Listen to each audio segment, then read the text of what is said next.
transitions that anyone can try. Okay, so today we're going to be running through some easy phone transitions that you can try on your phone to spice up your clips. Now stop doom scrolling, use your iPhone that you're holding in now and try these yourself.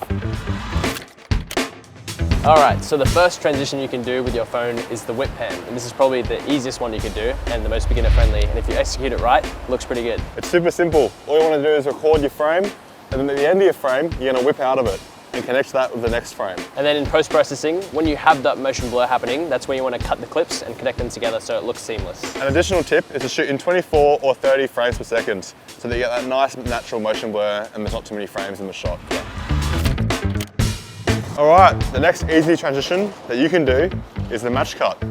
Super simple. We've done this ourselves many times across many locations. This is really good for travel reels where we've like match cut ourselves walking through a cool location. Yeah, so how you want to go about doing match cuts is actually making sure you have a subject in frame, and you can use the rule of thirds in your phone to make sure it's in the same part of the phone.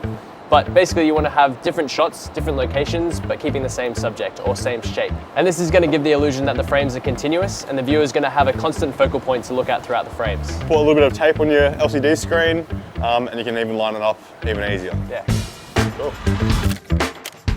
Alright, so the next transition is the object wipe. This one's pretty hard to do, but once you execute it properly, it turns out really good. It's similar to the whip transition, but instead we're making a movement in the frame instead of moving the camera. Yeah. So what you're going to do here is pretty much get a subject, walk past the frame at a fast pace.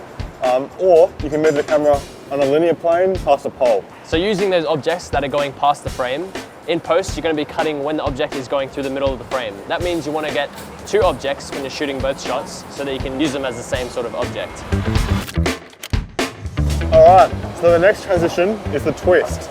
This is one that's inspired by an Instagrammer called Gakian, and it's great for commercial or product shoots. It's pretty easy to do. It's similar to the whip transition, except it's just twisting instead of going side to side. So as long as the twist movement is really fast and you have that motion blur going, that's when you want to cut the frames together so it looks really seamless. At 30 frames and 24 frames, this will help create that illusion.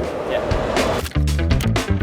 So the next transition is digital transitions. This is very helpful if you forget to do any of the in-camera stuff that we've been talking about before, and you can do it for free on CapCut. It's super easy. One of my personal favorites is the flare transition, and it's great because it's completely free. So if you've got an iPhone or a computer, which I'm assuming you do, that's how you're watching this video, you can download that for free and give it a shot yourself. So it has a huge range, and basically all you have to do is drag and drop the effects in between two clips, and it's going to do it all for you. Yep, so give it a shot. Yep.